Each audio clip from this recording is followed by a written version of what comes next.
Can you imagine a world where some of your favorite foods are nothing but a distant memory? That's quite possible. Research suggests that a third of global food production will be at risk by the end of the century, and some foods we might have to say goodbye to entirely.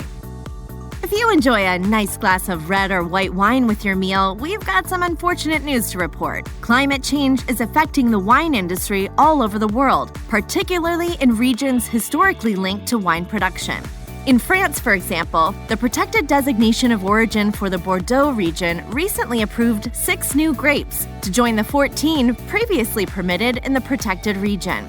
It was all part of an effort to combat the effects of climate change on local wine growers. The new grapes, which are far from traditional in Bordeaux, much less France, were selected due to better adaptations to environmental stressors, like high temperatures and shorter growing seasons. While this certainly helps winemakers to stay in business, it will undoubtedly change the familiar flavors of Cabernet, Merlot, and other beloved French wines. In Italy's Chianti region, meanwhile, rising temperatures mean the grapes risk over-ripening. This can result in an overly sweet and therefore overly boozy version of the Italian classic we know and love. One wine region really feeling the climate change burn more than most is Champagne. This northern French region is known for its sparkling Chardonnay, Pinot, Meunier, and Pinot Blanc. But the dual oceanic and continental climate the region has long been known for is heating up fast. And those noticeable changes are having a massive impact on winemakers. In fact, Champagne's 2020 harvest was the earliest known in the region's history. As a result of climate change, not only are winemakers forced to pick their grapes earlier, but they have to change their entire historic approach to winemaking, which has been carefully curated and safeguarded through many generations. No longer are new grapes added to wines to add freshness, for instance. Instead, reserve wines are now necessary to add freshness to the new harvest. In time, as temperatures begin to climb, some experts believe that sparkling wines from even cooler climes may become superior in flavor to the mighty French stalwart Champagne. That could mean that some surprising wine-producing regions, like England, could come to the fore sooner than anyone may have thought. And from now on, perhaps we should sound like French waiters. Reports of the effects of climate change on coffee cultivation are nothing new. Some studies suggest that about half of the land currently used for coffee production will no longer do the job by 2050. There's more bad news. In 2019, researchers in the UK estimated that almost 2/3 of the 124 known coffee species were at risk of extinction. The most important among them, Arabica. Most coffee around the globe is made with one of 2 distinct species of bean, Arabica or Robusta. Arabica, generally acknowledged as the tastier of the two, is a tropical plant hailing from regions like Tanzania and Ethiopia that makes up about 70% of all coffee sales worldwide.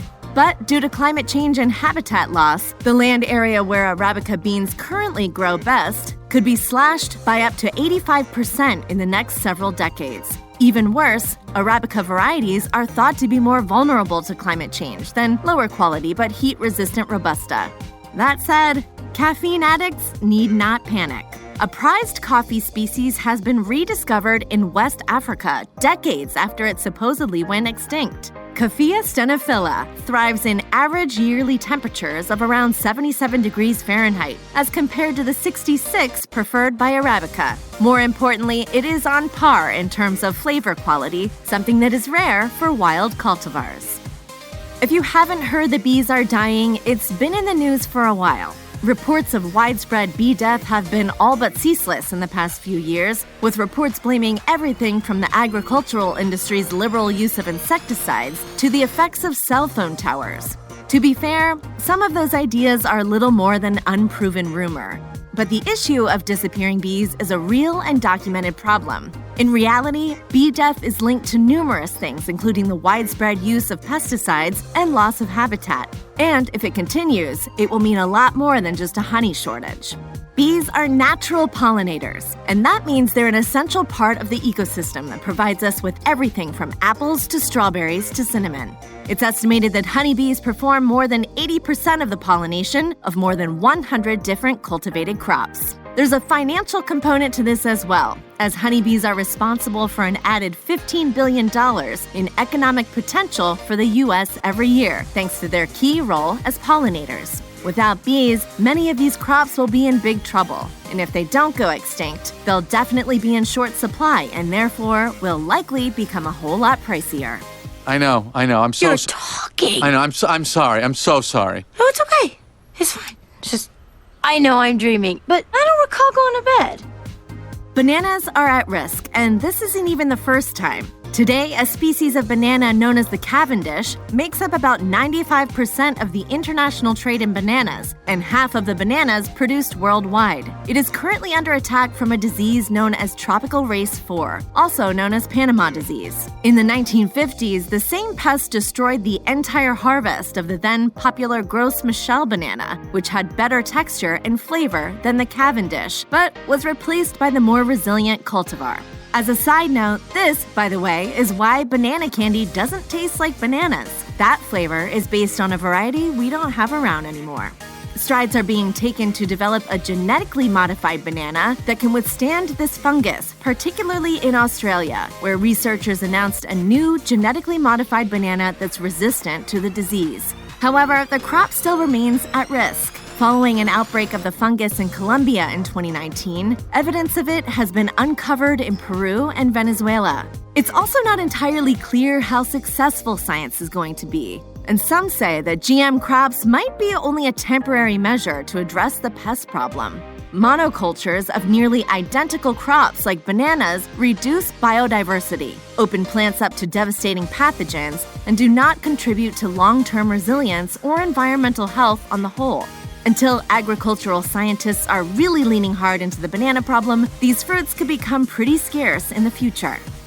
Oranges, lemons, grapefruit, and other citrus fruits may not be around in quite the same way for much longer. And that's all thanks to the growing threat of diseases like citrus canker and a bacterial infection known as greening.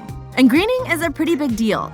Agricultural experts say it risks devastating the entire American citrus crop, particularly in the citrus-rich orchards of Florida. The University of Florida reports that in the state, orange production dropped by half between 2005, when the disease was first detected, and 2015. And in 2021, yields were even less. The disease has also hit Southern California, where farmers have nevertheless been able to halt its devastation by using a combination of coordinated crop protection treatments and reliance on local parasites and predators that can help diminish even successful invasive pests by using them for food. One possible solution to the disease is in development at the University of California, Riverside, where researchers isolated a greening-resistant peptide found in the Australian finger lime, which they can inject into sick trees with some promising results. But research is ongoing, and the greening threat still remains, meaning that the American citrus industry is far from in the clear. Chickpeas, also known as garbanzo beans, appear on many a vegan menu. Indeed, they are fairly synonymous with modern, sustainable, gluten-free, and plant-based lifestyles. They're also pretty darn good for you, forming a rich source of protein, fiber, iron, and other nutrients. But hummus fans may have to say goodbye to their favorite protein-rich dip, as chickpea crops have been fairly devastated of late due to Ascochyta blight, a disease that regularly destroys a portion of Australia's annual production. Local pathologists are attempting to find a solution to this issue by looking into wild relatives of the chickpea. Chickpeas, as they're currently bred for agricultural purposes, aren't especially diverse, genetically speaking. It's sort of the same thing that's going on with bananas, and it's not good for either food. However, it looks as if the wild cousins of our popular chickpeas are naturally resistant to the blight. They could, therefore, provide the key to eradicating this disease via genetic modification, gene editing, or crossbreeding with chickpea plants. Yet, if tests bear no fruit, literally and figuratively speaking, it's possible that things like chickpea pasta, delicious hummus, and roasted chickpea snacks will be nothing more than things of the past in our near future. You may already be aware of the rampant issues related to fishing worldwide, with many popular big-name items like tuna being deemed unsustainable due to overfishing. According to the National Oceanic and Atmospheric Administration Fisheries, 20% of all known fish stocks are overfished. jeopardizing their ability to support sustainable fishing practices that could keep the seafood section of your local grocery properly stocked. And despite efforts to reduce overfishing across the globe, NOAA's 2020 Status of Stocks report has some unfortunate news to share. The report shows a significant recent increase in overfishing in the U.S. over 2020, with 4 new fish stocks added to the overfished list in that year alone. 8 stocks that had been previously successfully rebuilt, meanwhile, returned to the overfished territory. At this rate, it seems very possible that some of these popular fish may soon become unavailable. That means that they'll become scarce not just to diners who love them, but to communities who rely on them as a source of essential protein and micronutrients, and to those who rely on fishing as a way of life. Some reports that the world was going to run out of chocolate by 2050 were vastly over-exaggerated. The hubbub arose in 2018 after Business Insider misconstrued the purpose behind a research project conducted at UC Berkeley and the Mars Corporation. However, while fans of these sweets may breathe more easily for now, the sad truth is that chocolate is indeed at risk due to climate change. According to a study from R2Water Research and Consultancy and Vrije University in the Netherlands, climate change vulnerability in cocoa-producing nations like Indonesia and Malaysia is expected to become a truly serious issue by 2050. And in less than 30 years, it's possible that 28% of cocoa imports will come from these highly vulnerable regions, meaning that the chocolate they produce could become very scarce if issues like drought or rising temperatures affect crops. Luckily, there are some folks working on a solution in Switzerland, where a lab in Zurich recently developed innovative lab-grown chocolate. The new chocolate is meant to be made under more environmentally friendly conditions and have less of a long-lasting impact. But that said, it won't taste exactly the same as the regular chocolate we all know and love today. Fans of high-carb foods are in for a rude awakening, as the world's wheat production could very well come under a massive threat in the near future. On average, wheat and wheat products make up a whopping 20% of our species' caloric intake. This means that extreme droughts decimating wheat harvests could have quick and potentially devastating effects on diets worldwide. And given the increasing environmental pressures produced by climate change, those effects could make themselves known on your plate sooner rather than later.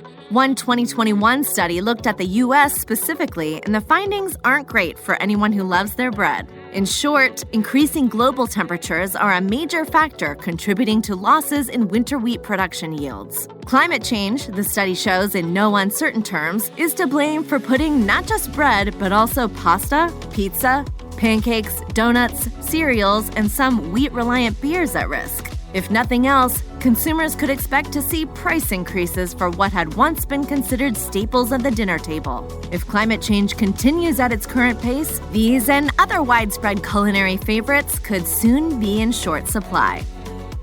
When in Rome, the forbidden fruit. Check out one of our newest videos right here. Plus, even more MASH videos about food production are coming soon. Subscribe to our YouTube channel and hit the bell so you don't miss a single one.